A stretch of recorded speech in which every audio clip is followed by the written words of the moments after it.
Namaste, welcome to my YouTube channel, myself Preeti. So today we will discuss about the operation theater जिसे हम basically in short form OTB बोलते हैं। क्या आप जानते हैं ऑपरेशन थिएटर को हार्ट ऑफ द हॉस्पिटल कहा जाता है?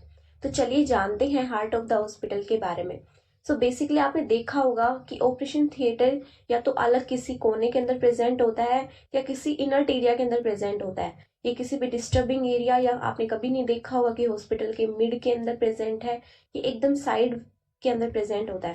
सो हम डिस्कस करेंगे कि अंदर होता क्या है, बेसिकली क्या होता है operation theatre. So operation theatre में बेसिकली 5 जोन्स होते हैं।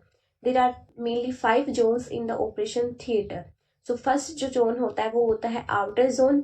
सेकेंड जोन होता है उसे हम बोलते हैं क्लीन जोन।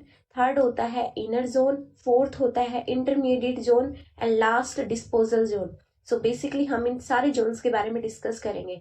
ये जोन्स कुछ नहीं है, ये ऑपरेशन थिएटर के पर्टिकुलर एरिया को ही नाम दे रखा है कि इस एरिया के अंदर ये काम होगा एंड इस एरिया के अंदर ये काम होगा। सो हम डिस्कस करेंगे one by one in zones के बारे में। सो फर्स्ट आता है आउटर जोन। आउटर जोन में बेसिकली क्या क्या आता है, इसके अंदर आता है हमारा administrative area, reception area, control area and conference room and space for necessary documents and paper work. Basically ये क्या है, ये ऑपरेशन थिएटर के बाहर जो एडमिनिस्ट्रेटिव रूम या एडमिनिस्ट्रेटिव ब्लॉक होता है उसी को ये कहा गया है, जिसके अंदर नॉर्मल डॉक्यूमेंट्री वर्क होता है, पेपर वर्क होता है, जिसके अंदर जो भी एनेस्थेसियोलॉजिस्ट है, जो भी नर्सिंग स्टाफ एडमिटेड है, तो उन सभी का क्या होगा, उसमें प्रॉपर डॉक्यूमेंट्री वर्क और रिसेप्शन वर्क होता है। तो हम सेकेंड नंबर पे बात करेंगे क्लीन जोन की। क्लीन जोन के अंदर क्या आता है, बेसिकली ये होता है changing room and patient transfer area, sterilisation area, pre peri operative and post operative area and recovery room.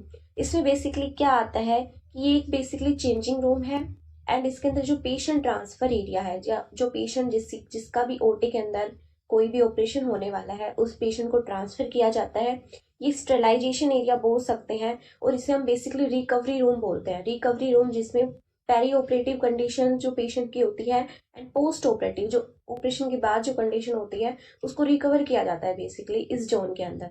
अब हम बात करेंगे नंबर 3। नंबर 3 पे था हमारा इनर जोन। इनर जोन को एसेप्टिक जोन भी बोलते हैं।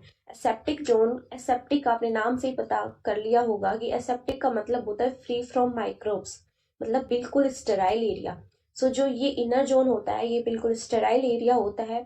यही एरिया है, यही जोन है जिसमें बेसिकली जो ओटी के अंदर जो मेडिकल सर्जिकल जो भी प्रोसीजर है वो इंक्लूड होगा। वो ही एरिया है ये जिसके अंदर जो मेन प्रोसीजर होता है वो होता है। सो इसके अंदर क्या होता है, स्क्रबिंग एरिया होता है, गाउनिंग एरिया होता है एंड इसके अंदर ओटी ड्रेस जो है वो हमारी मैंडेटरी होती है। ओटी ड्रेस के विदाउट हम इसके अंदर एंटर नहीं कर सकते हैं। और इस एरिया के अंदर हाईएस्ट क्लीनलीनेस होती है। अगर आपका क्वेश्चन आ जाए कि which zone has the highest cleanliness in the operation theatre, तो आप उसका आंसर करोगे इनर जोन। हम बात करते हैं फोर्थ नंबर पे intermediate zone. Intermediate zone basically क्या होता है, ये एक आउट पेशेंट डिलीवरी, मतलब जब पेशेंट का ऑपरेशन हो जाएगा, उसका कोई सर्जिकल प्रोसीजर हो जाएगा, उसके बाद जो डिलीवरी करी जाएगी आउट पेशेंट डिलीवरी, हम उसके लिए यूज कर रहे हैं। सप्लाईज एंड मटेरियल्स, अगर कोई मटेरियल की कमी रह गई जैसे गोज पीस, जैसे वैसे तो हालांकि जो नर्सिस वगैरह होती हैं, स्क्रब नर्स होती है, सर्कुलेटिंग नर्स, वो पूरा उसके अकॉर्डिंग पूरा मेंटेन करके रखती है, मैनेज करके रखती है। लेकिन फिर भी अगर कोई मटेरियल की कुछ कोई नीड पड़ गई उस टाइम पे, तो जो सप्लाई वगैरह होती है वो इसी एरिया जोन के अकॉर्डिंग होती है। It include CSSD and autoclave supplies, for example like gloves and bandage, linen. जो भी ऑपरेशन थिएटर के बाद जो भी सोल्ड या फिर कॉन्टेमिनेटेड जो भी ग्लव्स बैंडेजेस है, उन्हें ऑटोक्लेव सप्लाईज के बाद जो हमारा जो CSSD है जो हॉस्पिटल का, उसके अंदर ट्रांसफर किया जाता है। लास्ट आता है हमारा डिस्पोजल जोन। डिस्पोजल जोन जैसे आपने नाम से ही पता कर लिया होगा, इक्विपमेंट्स आर क्लीन। इस जोन के अंदर जो भी इक्विपमेंट्स यूज हुए हैं उनको क्लीन करा जाता है। बायोहजार्ड वेस्ट इज डिस्पोज, जो बायोहजार्ड वेस्ट है उसे डिस्पोज करा जाता है, मतलब जो वेस्ट है जिसे हम वापस रिसाइकल नहीं कर सकते, रिक्लीन नहीं कर सकते, उसे डिस्पोज कर दिया जाता है। And separate exit for used linen and instruments. और सेपरेट एग्जिट, अगर जो भी लिनन यूज करे हैं उनको वापस क्लीननेस करना है, जो भी उसका फर्दर प्रोसीजर होता है उसको डिकम्पोज करने के लिए या फिर उसको क्लीन करने के लिए, उसको यहाँ से सेपरेट एग्जिट भी अलग से इस जोन के अंदर होता है बाहर जाने के लिए। सो ये थे हमारे जोन्स, पर्टिकुलर 5 जोन्स होते हैं।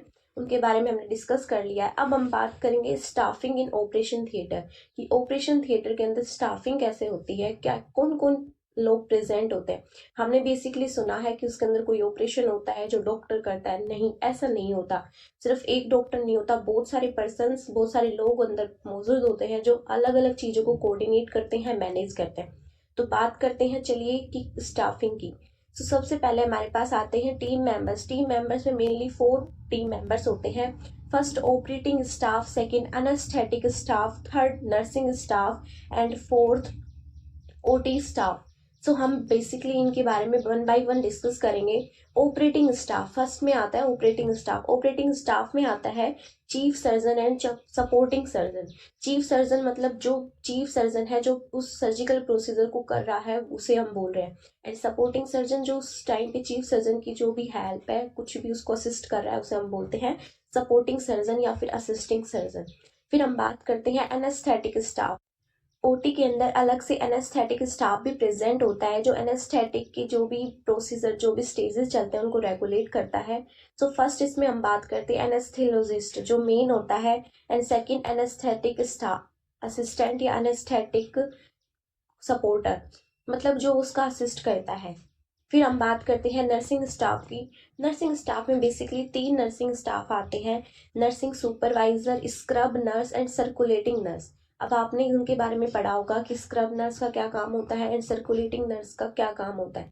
Scrub nurse basically sterile area के अंदर प्रेजेंट होती है, जो स्टेराइल जोन मैंने बोला था उसके अंदर बेसिकली प्रेजेंट होती है। ये असिस्ट करती है सर्जन को किस चीज़ें में, जैसे गाउनिंग हो गई या उस ड्यूरिंग ऑपरेशन अगर किसी इंस्ट्रूमेंट वगैरह की जरूरत पड़ गई है तो उसमें असिस्ट करती है। एंड सर्कुलेटिंग नर्स का क्या काम होता है, ये प्रॉपर जो इंस्ट्रूमेंट्स जो यूज़ करे गए हैं, इक्विपमेंट्स जो यूज़ करे गए हैं, उनकी प्रॉपर काउंटिंग वगैरह, ये सारा प्रोसीजर होता है सर्कुलेटिंग नर्स का।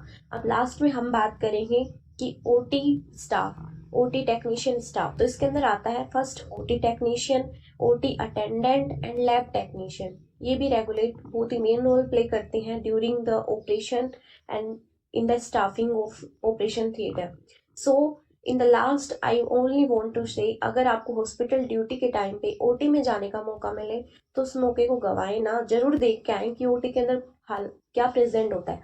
हम इमेजिनरी मूवीज वगैरह में देखते हैं कि ये होता है, वेंटिलेशन होता है, प्रॉपर ऑक्सीजन मास्क वगैरह होता है, पूरी फैसिलिटीज होती है, लेकिन जब आप खुद से सेल्फ ऑब्जर्व करेंगे तो आपको चीज़ें ज़्यादा बेटर समझ में आएगी। सो मैं कहूँगी कि अगर आपकी हॉस्पिटल ड्यूटी लगती है तो ओटी के अंदर जरूर 1 या 2 दिन जरूर ड्यूटी करके आए पूरी। So thank you and have a nice day.